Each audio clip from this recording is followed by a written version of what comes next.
भारतीय स्वतंत्रता के 75वें वर्ष पर प्रारंभ हुए अमृत महोत्सव पर समुत्कर्ष समिति द्वारा आयोजित व्याख्यान श्रृंखला यह गाथा है बलिदानों की में हमें आज माननीय ओम प्रकाश जी भाई साहब का मार्गदर्शन प्राप्त होने वाला है। आदरणीय ओम जी भाई साहब हम सभी के सुपरिचित हैं। पूर्व में समुत्कर्ष समिति द्वारा आहूत विभिन्न व्याख्यान मालाओं में और अन्य अवसरों पर हम सभी को आपका संस्कृति परक जीवन मूल्य संवर्धक पाठ्य प्राप्त होता रहा है।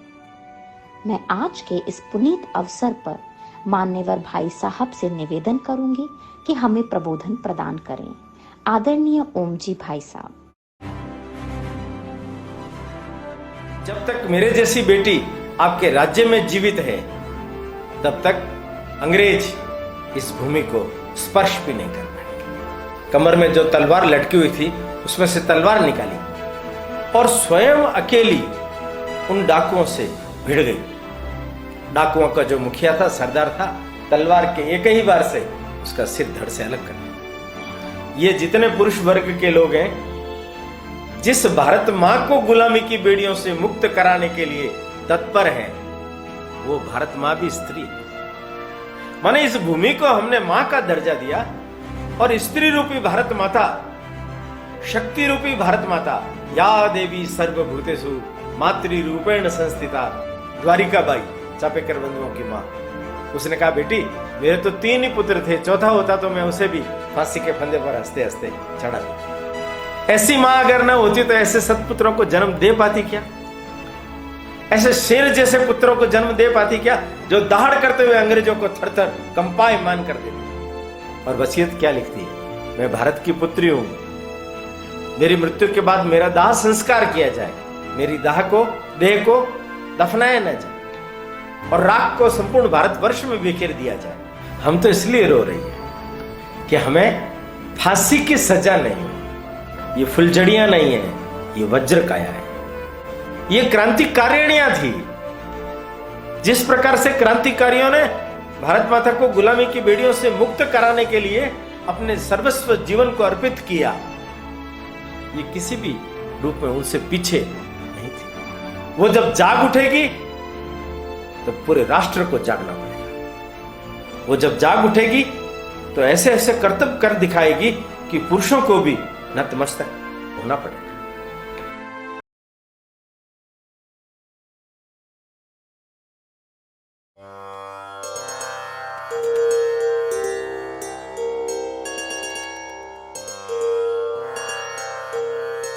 हिंदू भूमे सुरक्षार्थ केशवेन विनिर्मितम् यं संघपोषितं येन गुरुं तं प्रणमाम्यहम्।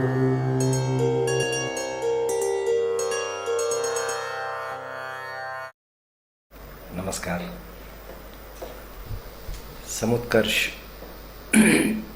व्याख्यान श्रृंखला ये गाथा है बलिदानों की। मैं आप सब लोगों का हार्दिक स्वागत है। आज 3 अप्रैल है, कल 2 अप्रैल भारतीय नव वर्ष चैत्र प्रतिपदा के दिन प्रारंभ हुआ। आप सब लोगों को उसकी हार्दिक शुभकामनाएं। हम सब लोग एक चीज तो अच्छी तरह से जानते ही हैं कि जनवरी, फरवरी, मार्च, अप्रैल और ईस्वी सन ये अंग्रेजों के द्वारा प्रदत्त भारतीय कालगणना स्थापित हो गई। किंतु अत्यंत प्राचीन काल से हमारे यहाँ हमारी अपनी भी कालगणना विकसित रही है। ये भारतीय नववर्ष मनाना, इसका एक ही अर्थ है कि हमने हमारी हिंदू अस्मिता को चुन लिया है। ये जो अस्मिता का जागरण है स्वत्व का जागरण है, स्वदेशीपन का जागरण है। ये विदेशी दास्ता के चिन्हों को उखाड़ करके फेंकने का केवल अभियान मात्र नहीं है, अपनी जड़ों को सींचने का एक बहुत बड़ा उपक्रम है। इसलिए इस नवरात्रि के इस पर्व पर हम सब लोग ज़्यादा से ज़्यादा मात्रा में लोगों तक अपना भारतीय नववर्ष, उसकी शुभकामनाएं, ये सबके जीवन के लिए शुभ हो, इसका प्रयत्न करना चाहिए। ये एक सुयोग ही कहना चाहिए कि भारतीय इस नववर्ष के उपलक्ष्य में अभी जो स्वाधीनता का अमृत महोत्सव चल रहा है, उसमें ये जो व्याख्यान श्रृंखला चल रही है, इस व्याख्यान श्रृंखला में भी एक महत्वपूर्ण चीज मातृदेवो भव, प्रणम्या मातृदेवता, महिला क्रांतिकारिणी, महिला देशभक्त, महिलाओं ने इस देश के लिए कुछ किया है, उसके बारे में भी हम सब लोगों को जानना चाहिए। एक विचित्र बात ही है कि बहुत चुनी गिनी क्रांतिकारिणियों के बारे में हम सब लोग जानते हैं। अभी कुछ कह नहीं सकते, 2, 3, 4 एपिसोड तक भी हो सकते हैं। हम थोड़ा प्रयास करेंगे अलग अलग ढंग से क्रांतिकारिणियों के बारे में जानकारी प्राप्त करने का। आप कल्पना ही नहीं कर सकते, हम जिस राजस्थान के निवासी हैं, उस राजस्थान में महिलाओं के ऊपर कितना व्यापक प्रतिबंध लगा हुआ है। बाहर नहीं आ सकती, घूंघट में रहती है, घर के ही सारे कामकाज उसकी जिम्मेदारी है, परिवार का लालन पालन पोषण करना यही उसका काम है। ऐसा सब कुछ होते हुए भी मैं आपको एकदम पुराने समय में लेके जाता हूं। 1837 लाडनू, नागौर जिले में एक स्थान है, वहां एक परिवार में लड़की पैदा हुई जिसका नाम सुजा कंवर राजपुरोहित। बड़ी हो गई वो, उसका विवाह हुआ। किशनगढ़ से उन दिनों तो पैदल ही यात्राएं चला करती थी। उनके श्रीमान जी उनको लेने के लिए आए, वापस लौट रहे थे, रास्ते के अंदर डाकुओं के एक दल ने उनके ऊपर हमला बोल दिया।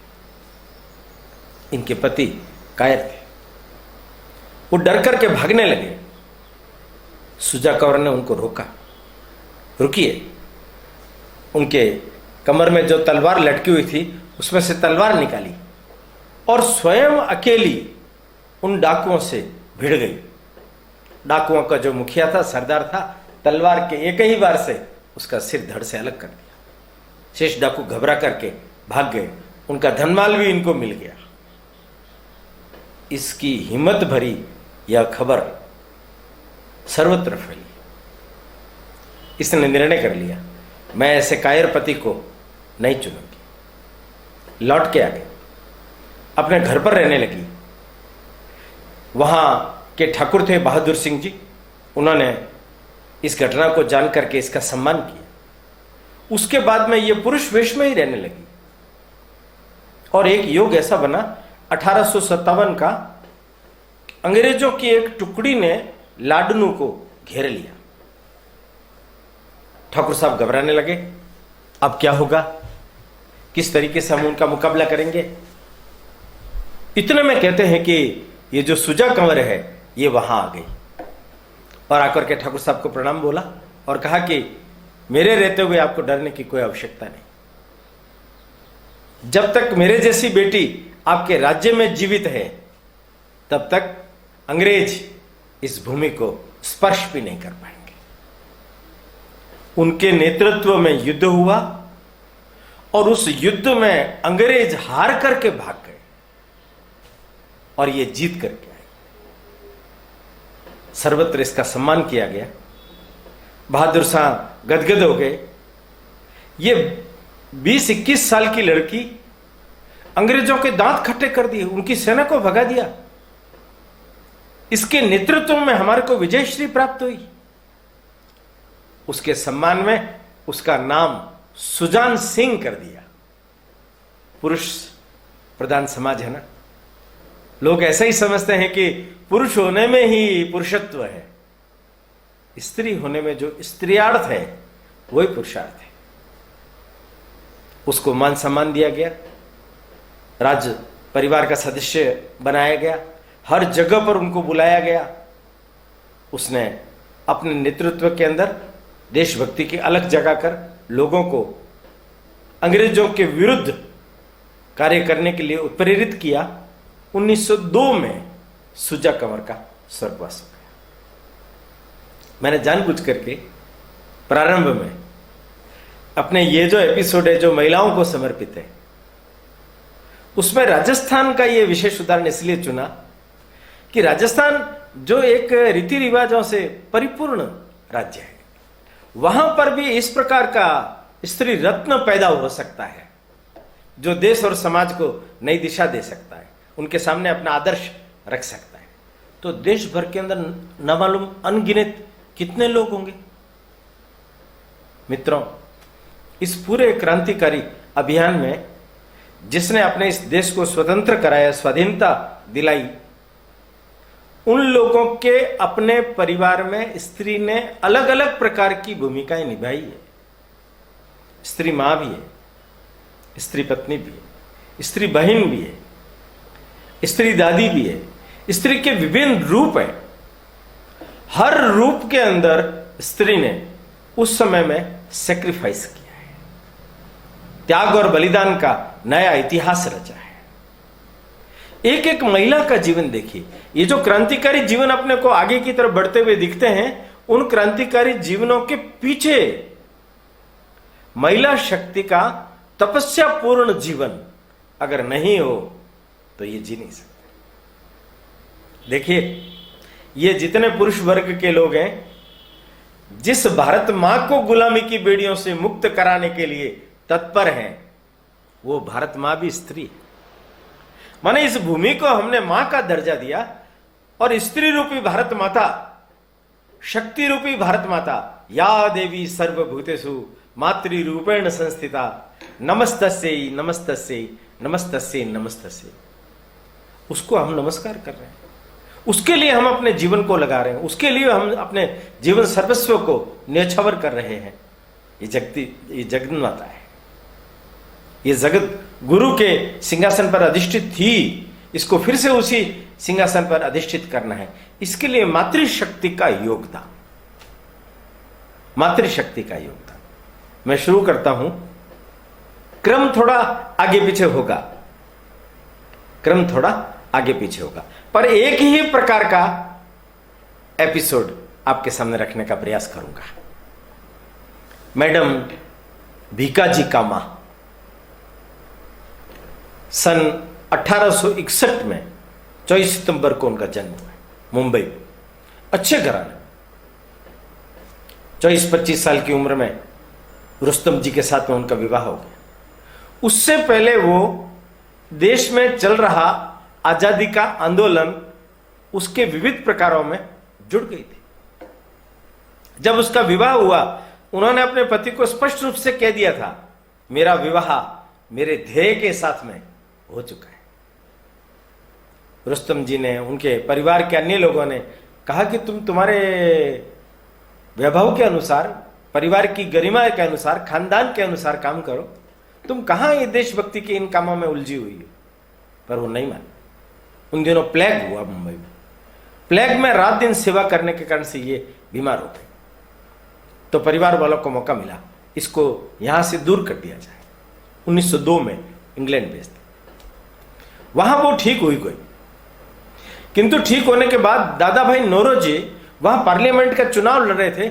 उनके चुनाव के प्रचार प्रसार में वो उनका निजी सचिव बनकर के इसने काम किया, वो जीत गए। ये भारत आने के बारे में वापस सोच ही रही थी कि श्यामजी कृष्ण वर्मा का इंडिया हाउस में पदार्पण हो गया। मैडम कामा का सहयोग उन्होंने किया।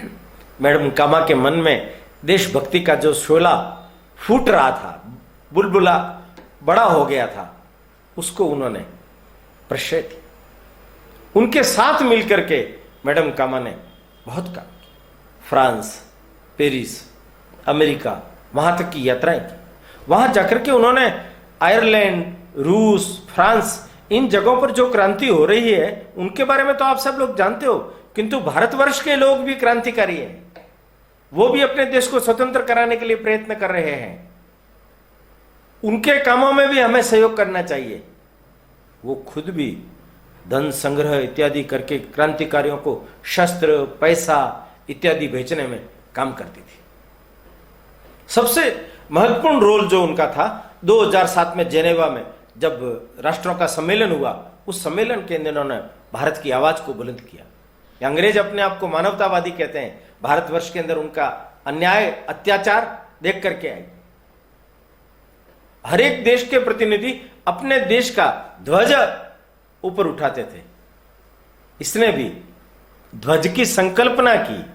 वंदे मातरम लिखा हुआ ध्वज इसी ने ही पहले बुलाया, परंतु उस समय में अपनी साड़ी को ऊपर करके उसने कहा, यही मेरे राष्ट्र का ध्वज है, सब लोग इसको प्रणाम करो। वंदे मातरम, वंदे मातरम। मैडम कामा सावरकर के साथ मिलकर के उनकी जो पुस्तक थी 1857 का स्वतंत्र समर, उसके 50 वर्ष पूरे होने पर उसको छपवाने में योगदान दिया। उसकी प्रतिलिपियां करवा करके भारत भेजने में योगदान दिया। सावरकर को जब इंग्लैंड सरकार ने गिरफ्तार करने की योजना बनाई तो पेरिस में इन्होंने अपना स्वयं का अड्डा बना लिया था। श्याम जी कृष्ण वर्मा, ये काफी लोग वहां रहते थे। क्रांति तीर्थ जैसा बन गया था। क्रांतिकारियों को प्रश्रय देना, बाहर से जो आते थे, रास बिहारी बोस वगैरह, ये जो भाग करके आए, इन लोगों को भी प्रश्रय देने का काम मैडम कामा ने किया। सावरकर को जब गिरफ्तार करके ले जाया जा रहा था तो उनका कोर्ट के अंदर वकील करने का काम मैडम कामा ने।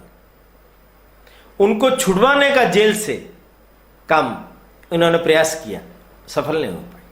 मोरिया जहाज में इनको संदेश कर दिया था कि फ्रांस की जब धरती आएगी तब आप कूद जाना। वो कूद भी गए थे, पहुंच गए थे, पर रेलवे क्रॉसिंग बीच में आ रहा था। उस क्रॉसिंग पर इनकी कार 2 घंटे तक रुकी रही। इसके कारण से जब ये पहुंचे तब मोरिया जहाज में वापस गिरफ्तार होकर के सावरकर चल पड़े। बहुत ग्लानि हुई, घर आकर के रोने लग गई, बीमार हो गई। उस अवस्था के अंदर भी 1857 के क्रांतिकारी जो लोग थे, उनके परिवार थे, परिजन थे, उन लोगों को सहायता मिलनी चाहिए, ये उसने सहायता दी। अंत में मातृभूमि के प्रति मिलने की भाव, पीड़ा छटपटाने लगी। 1935 में भारत आ गई। केवल 8 महीने भारत में रही। अंत तो गत्वा, मेरा भारत स्वतंत्र हो, अंग्रेजों से मुक्त हो, यहां लोकतंत्र स्थापित हो, वंदे मातरम कहते हुए उसने 1936 में अपने प्राणों को त्याग दिया। 37 वर्ष मातृभूमि से दूर रहकर उसने मातृभूमि की जो सेवा की है वो अकल्पनीय। विदेशों में रहकर और एक महिला होकर के पुरुष क्रांतिकारियों को कंधे से कंधा लगा करके जो सहयोग दिया है वो याद करने लायक है। दूसरा नाम आता है उस कालखंड में भगिनी निवेदिता का। भगिनी निवेदिता स्वामी विवेकानंद के विचारों से प्रभावित होकर के आई। वस्तुतः वो भी, उसके पूरे परिवार के लोग आयरलैंड क्रांति से जुड़े हुए थे, इसलिए क्रांति क्या होती है ये वो समझती थी। भारत में आई, भारत में 1898 में, उस समय में स्वामी जी ने सत्कार किया। स्वामी जी ने एक प्रश्न पूछा इसको, भगिनी तुम्हारी राष्ट्रीयता क्या है? इसने कहा इंग्लैंड। तब उन्होंने कहा तुम भारत के लिए काम नहीं कर पाओगी। अगर भारत के लिए तुम्हें काम करना है तो ये जो भारत है ये तुम्हारी मां है, तुम इसकी पुत्री हो, इसी के लिए तुम्हें अपने जीवन को अर्पण करना पड़ेगा। उन्होंने देशाटन करवाया, देश के इतिहास से परिचित करवाया, अच्छे बड़े उदाहरण दिए और अमरनाथ की गुफा में सर्वस्व समर्पण हुआ उसका। उसने कहा मैं भारत की पुत्री हूं, भारत के लिए काम करूंगी, भारत के लिए काम करूंगी। स्वामी जी ने जो संदेश उसको दिया कि तुम भारत की पुत्री हो और तुम्हें भारत के लिए ही काम करना है, यही तुम्हारे जीवन का लक्ष्य है। भारत की शिक्षा, भारत की संस्कृति, भारत का सभ्यता, भारत की सब प्रकार की चीजें, उनसे प्यार करो। और उसने अपना नायाब उदाहरण रखा। स्वामी विवेकानंद जी 1902 में चले गए, रामकृष्ण मठ मिशन से उन्होंने अपना संबंध त्याग दिया, अनुशीलन समिति उससे संबंध जोड़ करके क्रांतिकारियों को सहयोग करने लगी। उस कालखंड में हमने देखा ना, चापेकर बंधुओं का बलिदान हुआ तब उनकी मां से मिलने के लिए वहां पहुंच गई पूना, और जाकर के उसको सांत्वना देने की बजाय खुद सांत्वना पाकर के लौट आई द्वारिका बाई, चापेकर बंधुओं की मां। उसने कहा बेटी मेरे तो 3 ही पुत्र थे, चौथा होता तो मैं उसे भी फांसी के फंदे पर हंसते हंसते चढ़ा देती। हाथ पर भी रह गई। भारतीय मां ऐसी होती है क्या? ऐसी मां अगर न होती तो ऐसे सत्पुत्रों को जन्म दे पाती क्या? ऐसे शेर जैसे पुत्रों को जन्म दे पाती क्या, जो दहाड़ करते हुए अंग्रेजों को थरथर कंपायमान कर देते। भोसले की राजधानी नागपुर जब वो पहुंची तब उन लोगों ने क्रिकेट का प्रदर्शन किया तो नाराज हो गई। उनका मैं तो यहां शस्त्र प्रदर्शन देखने के लिए आई थी, क्या हमारे भारतीय शस्त्र अस्मिता खत्म हो गई क्या? दूसरे दिन उन्होंने शस्त्र प्रदर्शन किया, मलखम इत्यादि का प्रदर्शन किया तो उनका हौसला बढ़ाया, शाबाशी दी।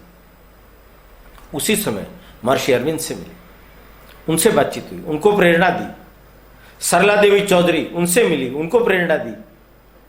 इन सब लोगों ने मिलकर के बंग भंग का विरोध किया। 1905 में अंग्रेजों ने जो बंग भंग किया, उसके खिलाफ स्वदेशी का जो आंदोलन चलाया गया, इन्होंने स्वदेशी भंडार खोले, अपने स्कूल की बच्चियों से सामग्री तैयार करवाई। भारत माता का जो चित्र आज हम देखते हैं वो सबसे पहले अवनींद्रनाथ ठाकुर, रविंद्रनाथ ठाकुर के भाई, उनसे कह करके, वो चित्रकार थे, उनसे कर भारत के अच्छे अच्छे राजनेताओं से, चित्रकारों से उनका व्यापक अच्छा परिचय था, क्रांतिकारियों से, उन सबको प्रेरणा देने का काम ये भगिनी निवेदिता करते, लेखन का काम करते थे। जगदीश चंद्र बसु की खोज को विश्व में मान्यता प्राप्त हो, उनको आर्थिक सहयोग मिले, उसके लिए भी उसने प्रयत्न किया। कर्जन, लॉर्ड कर्जन जिसने भंग किया था, वो एक कार्यक्रम में आया था। उस कार्यक्रम में उसकी अनर्गल भाषण को सुनकर के दूसरे दिन वंदे मातरम में उसने एक बड़े आलेख श्रृंखला शुरू की और कर्जन का विरोध किया और कहा कि ये झूठा आदमी है, यहां आकर के झूठी बात बोलता है। देशभक्ति का शोला, देशभक्ति की ज्वाला, देशभक्ति का लावा भगिनी निवेदिता के हृदय के अंदर ऐसा भरा हुआ पड़ा था कि उनके संपर्क में जो भी भारतीय आया है वो दंग रह गया। रविंद्रनाथ टैगोर ने तो इन्हें लोक माता यह कहकर के आदर दिया। अंतिम समय में स्वदेशी दवाई खाकर के ही मरूंगी मैं, स्वदेशी नहीं मिलेगी तो मैं दवाई नहीं लूंगी। और वसीयत क्या लिखती है, मैं भारत की पुत्री हूं, मेरी मृत्यु के बाद मेरा दाह संस्कार किया जाए, मेरी देह को दफनाया न जाए और राख को संपूर्ण भारतवर्ष में बिखेर दिया जाए। मैं भारत माता की गोद में चिर निद्रा में सो रही हूं। अभी भी दार्जिलिंग में जहां उनका दाह संस्कार हुआ उसके नीचे लिखा हुआ है, भारत की सतपुत्री भगिनी निवेदिता अपनी भारत माता की गोद में चिर विश्राम में लीन है। 1911 में भगिनी निवेदिता का स्वर्गवास हो गया। बंगाल के क्रांतिकारी आंदोलन में बंगाल के महिलाओं को, पुरुषों को क्रांति के कार्यों के लिए अंग्रेजों के विरुद्ध तैयार करने में इसका घर केंद्र बिंदु रहा है। केंद्र बिंदु अरविंद घोष के साथ मिलकर उन्होंने अरविंद घोष को न केवल बड़ौदा से नौकरी से मुक्त करवाया बल्कि पांडिचेरी भेजने तक का प्रबंध भगिनी ने किया। विवेकानंद जी के भाई भूपेंद्र नाथ दत्त एक पत्रक निकालते थे, उसका पत्रक इन्होंने बाद में युगांतर इस नाम से निकालना शुरू। उनकी जमानत देकर के उन्हें मुक्त करवाया, बाद में अमेरिका की तरफ उनको भेजा और वहां भी रहने की, खाने की, पीने की सारी व्यवस्था इन्होंने। माने क्रांतिकारियों का एक बहुत बड़ा आधार स्तंभ भगिनी निवेदिता थी। ये दो नाम जो मैंने प्रारंभ में लिए, मैडम भीकाजी कामा और भगिनी निवेदिता, इनके बारे में तो आपने सुना है, किंतु अब मैं कुछ नाम ऐसे ले रहा हूं जिनके बारे में अभी मैंने पिछली बार थोड़ा सा जिक्र किया था। चटगांव क्रांति, चटगांव क्रांति 18 अप्रैल 1930 को शस्त्रागार लूट लिया, खजाना लूट लिया। मास्टर दा, सूर्य सेन, उनके नेतृत्व में जिन 70 छोटे बालकों ने, लड़कियों ने क्रांति का जो खेल रचा 4 साल तक, उसके अंदर केवल क्रांतिकारी लोग नहीं, क्रांतिकारिणियां भी पैदा हुई। कुछ नाम सुनिए। एक नाम प्रीतिलता। प्रीतिलता मास्टर सूर्य सेन के साथ मिलकर के काम कर रही थी। 17 वर्ष की उम्र के अंदर स्कूल के अंदर उसका जो भाषण था उसको सुनकर के अंग्रेजों को उसके पीछे गुप्तचर लगाने पड़े। वो कोलकाता से वापस ढाका आ गई। प्रीतिलता चटगांव क्रांति के अंदर इनके साथ मिलकर के काम करने लगी। रामकृष्ण विश्वास, उसको गिरफ्तार कर लिया गया। उस समय में उसको संदेश पहुंचाना, उनसे मिलकर के आना, जेल में उनकी व्यवस्थाओं के बारे में ठीक से विचार करना, 40 बार वो जेल में उनसे मिलकर के, पुलिस को भनक तक नहीं लगने दी। एक मुठभेड़ के अंदर एक गांव में राष्ट्र के रात के समय में मास्टर दा, निर्मल सेन और ये तीनों पहुंच गए। रात का समय था, वो घर था एक विधवा सावित्री का, उसका एक छोटा लड़का था रामकृष्ण। ये उसके घर पहुंचे तो मास्टर दा ने कहा कि मैं बहन तुम्हारे घर पर रात्रि विश्राम नहीं कर पाऊंगा, क्योंकि पुलिस को अगर शक हो गया तो तुम्हें भी गिरफ्तार करना पड़ेगा, तुम्हें उठा करके ले जाएंगे, तुम्हें दंडित करेंगे, पीड़ित करेंगे। अब भाई साहब है नहीं, उनका स्वर्गवास हो गया है, वो होते तो बात अलग होती। सावित्री क्या करने लगी, आप जो लोग काम कर रहे हो देश के लिए कर रहे हो या अपने खुद के लिए कर रहे हो? मास्टर दा ने कहा हम तो देश के लिए काम कर रहे हैं। तो जब देश के लिए आप काम कर रहे हो तो देश के लिए जो लोग काम कर रहे हैं उनके लिए काम करना क्या हमारा कर्तव्य नहीं है? और घर में आप हमारे मेहमान आए हैं, बिना भोजन कराए मैं आपको कैसे जाने दूंगी? उनको रोका, रात्रि को भोजन किया, पुलिस को मालूम पड़ गया, पुलिस ने घेर लिया। उस मुठभेड़ में निर्मल सेन मारा गया, सूर्य सेन और प्रीतिलता ये भाग गए।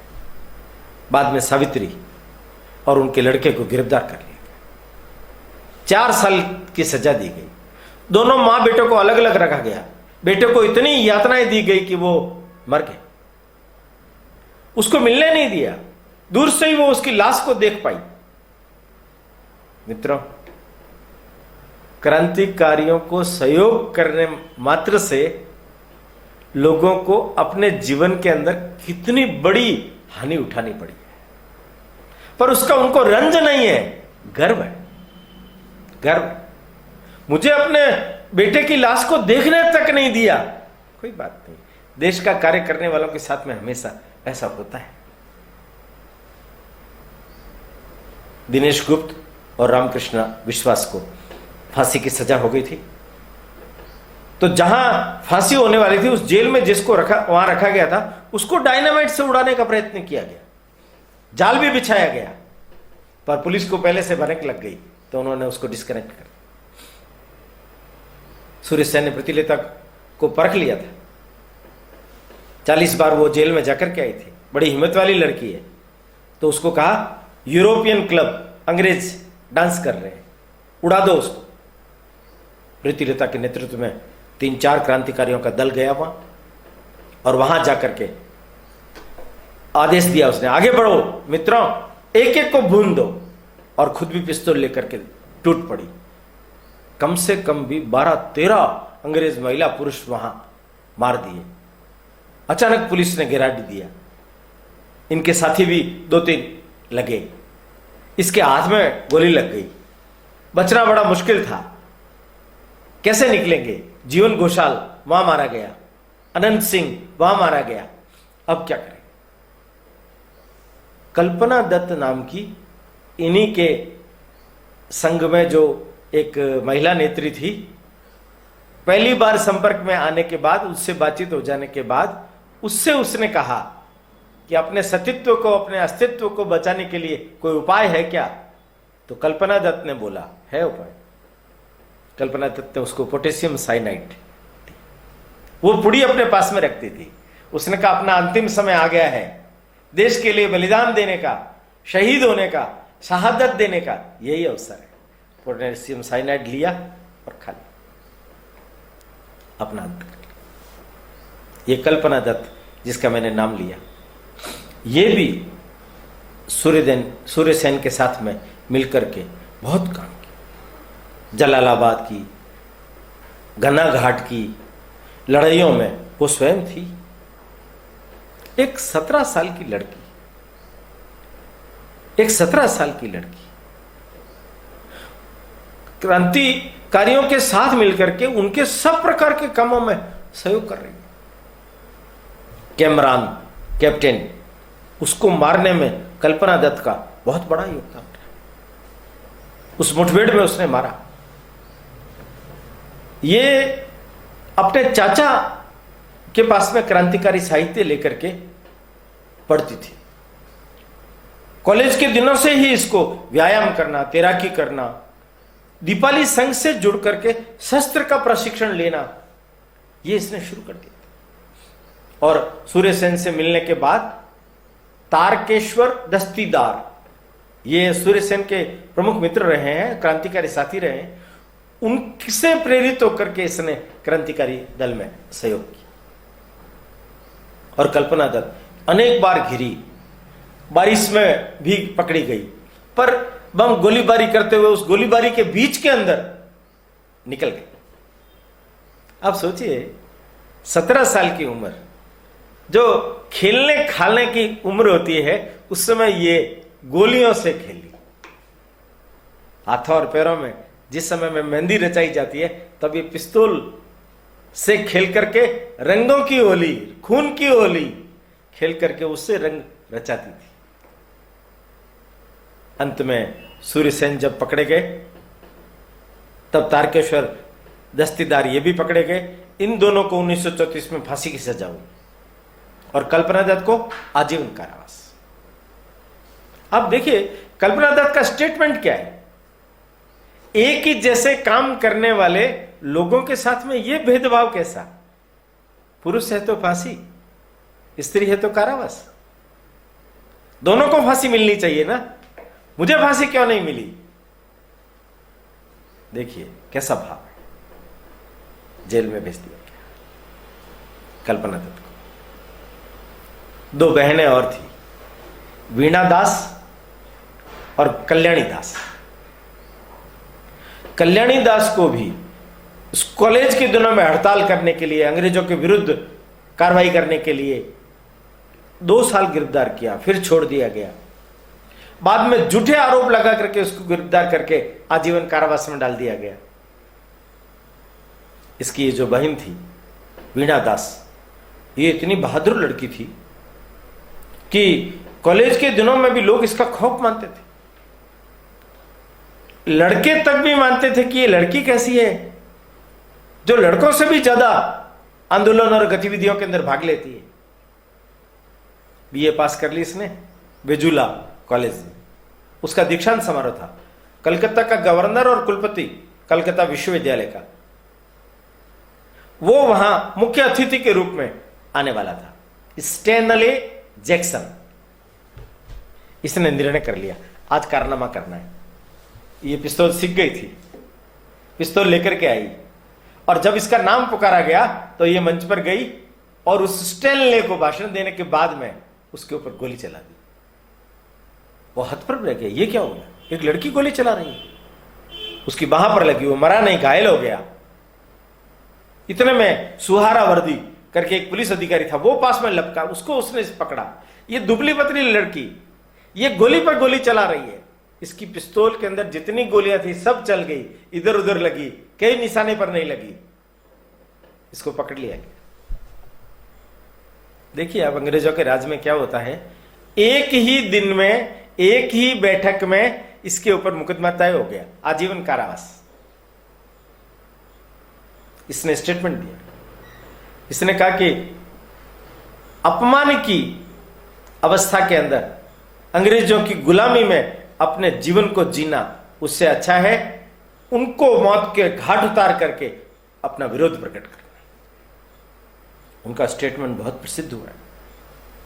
क्रांतिकारियों ने भी वीणा दास के द्वारा अदालत में दिया गया लिखित अखबारों में छपा पढ़ करके भाव विभोर हो गए। ये लड़की कैसी है। कल्याणी दास का तो जन्म 7 में हुआ था, 1907 में, और इसका जन्म हुआ था 1911 में, और ये 24 दिसंबर की बात है 1930 के बाद। ये चटगांव क्रांति हो चुकी थी, ये 32 की बात है। दोनों बहनें भारत माता के लिए न्यौछावर, उज्ज्वला मजूमदार और मनोरंजन चटर्जी। एंडरसन को दार्जिलिंग के अंदर जाकर के गोली मारने के आरोप में गिरफ्तार किया गया और उन्हें भी आजीवन कारावास की सजा हुई। माने ये कैसे लोग हैं, किस तरीके के लोग हैं। सुभाष चंद्र बोस की एक भतीजी थी जिसका नाम था बेला मित्र। हरिदास भट्टाचार्य से उनका विवाह हुआ था। उनके पति और वो दोनों आजाद हिंद फौज में काम कर रहे थे।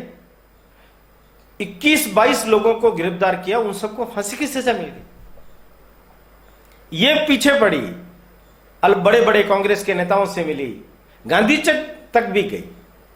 गांधी जी ने कहा कि तुम्हारा काम आतंकवादी काम है, इसलिए मैं तुम्हारी कोई सेवा नहीं कर सकता, हेल्प नहीं कर सकता।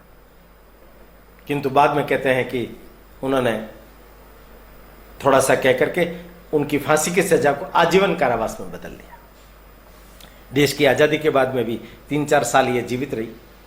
अभी भी बेला नगर करके एक रेलवे स्टेशन बंगाल के अंदर, पश्चिम बंगाल के अंदर है, बेला मित्र।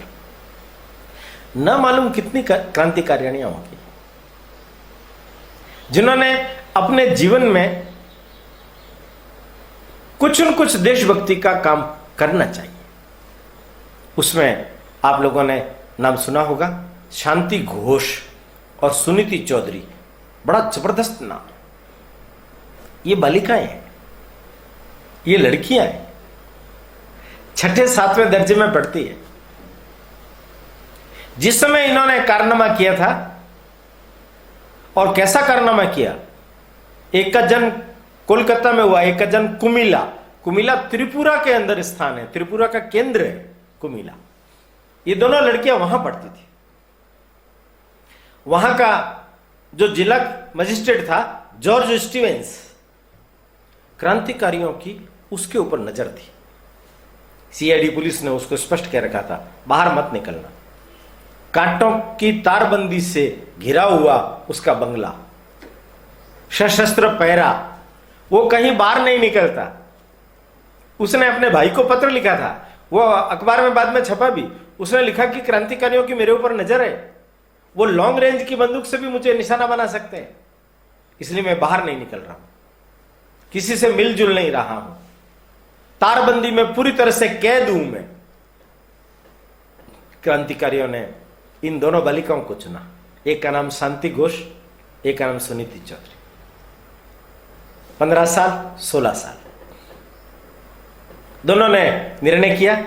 दीपाली संघ में रहकर के प्रशिक्षण प्राप्त किया पिस्तौल चलाने का, और वहां जाकर के उन्होंने योजना से बाहर जो संतरी था उसको सैल्यूट किया। पूछा कैसे आई हो, एप्लीकेशन निकाल करके दी। 13 की संघ है हमारा, उसकी एक प्रतियोगिता होने वाली है नदी के अंदर, तो हम चाहते हैं कि 3 मील का जो एरिया है उसमें उस दिन स्टीमर, नाव ये नहीं आए। इसके लिए हम कलेक्टर साहब से बात करना चाहते हैं। संतरी ने फोन लगाकर अंदर पूछा, नाबालिग लड़कियां हैं छोटी, 13 की संघ की कोई दरख्वास्त लेकर के आई है। ठीक है, भेज दीजिए। ये अंदर गई। जॉर्ज स्टीवेंस अंदर बैठा हुआ था, टेबल पर पांव पसारे हुए सिगरेट पी रहा था। इसने गुड आफ्टरनून बोला। वो खुश मिजाज मूड में दोनों छोटी बच्चियों को देख करके बोला, बोलो बोलो क्या चाहते हो। उन्होंने बताया, एप्लीकेशन दिया। उनका इसके लिए तो तुम पुलिस कप्तान से मिल लो, वो तुम्हारा काम कर देंगे। उनका वो पुलिस कप्तान ने कुछ आनाकानी की तो वापस आपके पास आना पड़ेगा, इसलिए आप इसमें लिख दीजिए फॉरवर्ड टू पुलिस कप्तान। हाँ हाँ जरूर, दैट्स ऑल। वो पेन लेकर के जैसे ही नीचे झुका, वो पेन लेकर के जैसे ही नीचे झुका, इन दोनों ने अपनी पिस्तौल कोट की जेब में से निकाल ली। दोनों ने अपनी रिवॉल्वर चलाई, 5-5 गोली दोनों ने चलाई। जॉर्ज स्टीवेंस धराशायी। कड़े पैरे में रहने वाला, क्रांतिकारियों के ऊपर क्रूरता और कठोरता दर्शाने वाला, उसको क्रांतिकारियों ने किस तरीके से सबक सिखाया कि उसको धूल चाटने पड़ा। इन दोनों लड़कियों को अदालत में ले गए। मुकदमा चला और मुकदमे में इनको काले पानी की सजा हुई। काले पानी की सजा,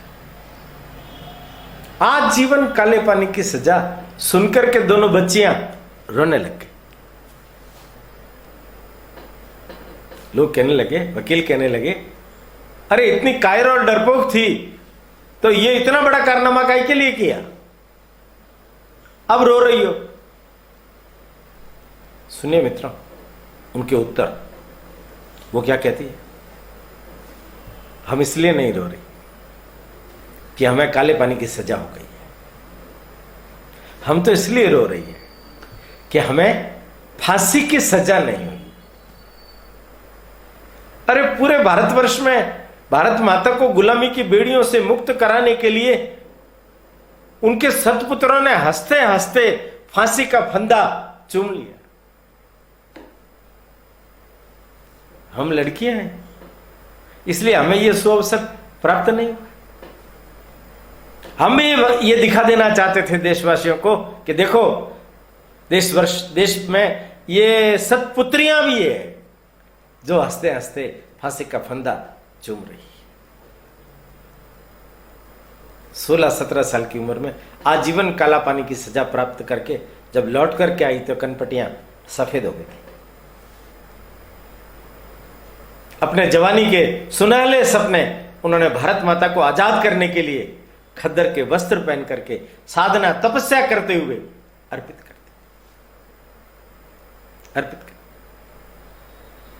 कितनी क्रांतिकारी और कितने प्रकार की यातनाएं इनको जेल के अंदर प्राप्त हुई होगी। ये डिगी नहीं, झुकी नहीं, डटी रही,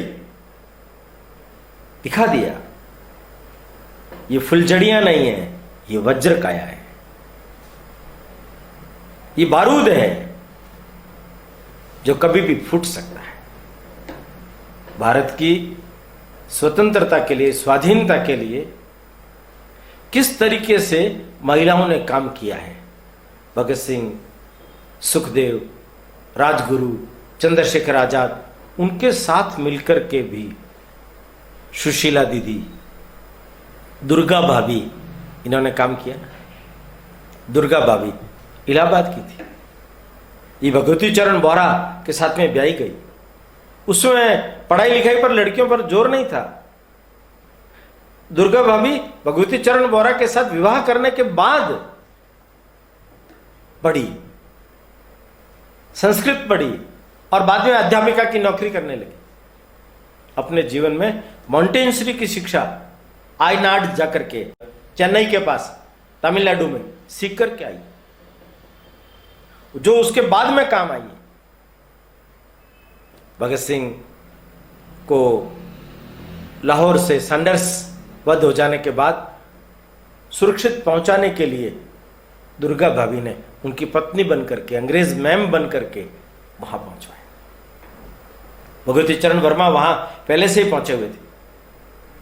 उसको इस रूप में देख करके दंग रह गए, कहने लगे आज मुझे लगा कि दुर्गा तुम वाकई में साक्षात दुर्गा हो। वो वहां सुशीला दीदी के पास रहने लगे। सुशीला दीदी जालंधर में पढ़ती थी। उनके पिता डॉक्टर थे, करमवीर जी।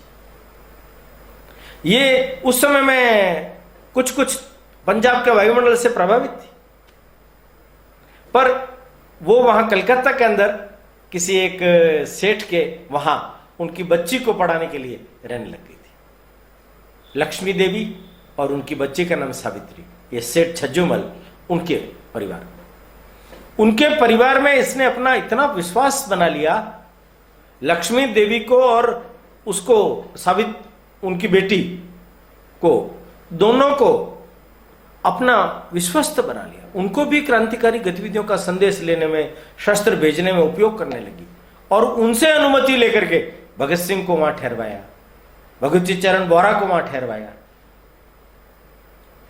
सुशीला दीदी ने और दुर्गा भाभी ने, दोनों ने मिलकर के भगत सिंह, सुखदेव, राजगुरु की फांसी की सजा दूर होकर के उन्हें आजीवन कारावास में मिल जाए, इसके लिए वो गांधी जी से जाकर के भी मिले। भगवती चरण बोहरा का तो स्वर्गवास हो गया। देखिए भगवान भी कैसी विकट परीक्षाएं लेता है। छोटा बच्चा है 3 साल का सचिंद्र, पति का स्वर्गवास हो गया, रो नहीं सकती, दुनिया को पता चल जाएगा, आंसू नहीं बहा सकती। उस समय में सारे क्रांतिकारी भगत सिंह, सुखदेव को आजाद कैसे करवाया जाए, वहां बम विस्फोट से किस प्रकार से काम लिया जाए, वायसराय की गाड़ी को कैसे उड़ाया जाए, इसमें लगे हुए थे। वो क्या कह रही है, जो हो गया उसको लौटाया नहीं जा सकता, पर इसके कारण से हमारी योजनाएं नहीं रुकनी चाहिए। सीने पर पत्थर रखकर, आंसू, खून के घूंट पीकर वो लगी रही लगातार। ये सुशीला दीदी और इन्होंने अपनी प्राचार्य सन्नो देवी, लज्जावती देवी, यशपाल की पत्नी प्रकाशो, इन लोगों को साथ में लेकर के न केवल कांग्रेस के विविध आंदोलनों में भाग लिया, बल्कि क्रांतिकारियों को भी सब प्रकार का प्रश्रय देने में इन सब लोगों की मित्र मंडली ने, महिला संघ ने बहुत बड़ा काम किया, बहुत बड़ा काम किया। बाद में सुशीला दीदी का विवाह दिल्ली के एक वकील श्याम मोहन से हो गया था, इसलिए सुशीला मोहन होकर के वो दिल्ली में कांग्रेस का काम करने लगी। और इन्होंने लखनऊ के अंदर मॉन्टेसरी की स्कूल डाली। अपने जीवन के अंतिम समय तक किसी से राजकीय सहायता के लिए हाथ नहीं पसारे। नेहरू जी तक ने भी सहायता देने के बारे में आग्रह किया था, पर इन्होंने इनकार कर दिया। और रिटायरमेंट के बाद में इलाहाबाद जाकर के अपने पियर में अपने बच्चे को बड़ा करके अपना जीवन स्वाभिमान पूर्ण तरीके से जिया। देखिए मित्रों, एक नहीं अनेकों गाथाएं, एक से बढ़कर एक गाथाएं, पर इस प्रारंभिक श्रद्धांजलि के अंतर्गत इन महान महिलाओं को हम केवल नमन कर सकते हैं, उनके तेजोमय जीवन को श्रद्धांजलि अर्पित कर सकते हैं। ये क्रांतिकारिणियां थी। जिस प्रकार से क्रांतिकारियों ने भारत माता को गुलामी की बेड़ियों से मुक्त कराने के लिए अपने सर्वस्व जीवन को अर्पित किया, ये किसी भी रूप में उनसे पीछे नहीं थी। ये जो हम स्त्री शक्ति की मुक्ति का प्रयत्न करने की बात करते हैं, ये देखिए आप, इनका मुक्ति अभियान, इनको बोध था स्त्री शक्ति होती है, वो शक्ति का अवतार होती है, वो साक्षात रणचंडी जगदंबा काली होती है, इसलिए उसको किसी की सहायता की आवश्यकता नहीं है। वो जब जाग उठेगी तो पूरे राष्ट्र को जागना पड़ेगा। वो जब जाग उठेगी तो ऐसे ऐसे कर्तव्य कर दिखाएगी कि पुरुषों को भी नतमस्तक होना पड़ेगा। आज मैंने देश में कुछ क्रांतिकारी आंदोलनों में जिन क्रांतिकारी महिलाओं ने अपना सक्रिय योगदान दिया, उनके बारे में आपके सामने संक्षेप में विवेचन रखा है। अगली बार हम इस राष्ट्र के राजकीय आंदोलन में जिन महिलाओं ने सहयोग दिया उनके बारे में, और उसके बाद में 1857 और उसके आसपास जिन महिलाओं ने अपना योगदान दिया था उनके बारे में, भारत छोड़ो आंदोलन, भारत की आज़ादी के लिए जो प्रयत्न हुआ उसके लिए जिन महिलाओं का योगदान हुआ उसके लिए, उनके बारे में भी जानकारी देने का प्रयास किया जाएगा। आज प्रारंभ है। आइए हम सब इन महिला क्रांतिकारियों को अपने श्रद्धा सुमन अर्पित करें और नमन करते हुए इस महान एपिसोड को आगे बढ़ाने का प्रयास शुरू करें। धन्यवाद। समुद्रकर समिति से जुड़ी सभी जानकारियां प्राप्त करने के लिए हमारे YouTube चैनल समुद्रकर समिति को अवश्य सब्सक्राइब करें। आप सभी का समुत्कर्ष समिति के प्रति यही स्नेह और आत्मीय भाव बना रहे। धन्यवाद।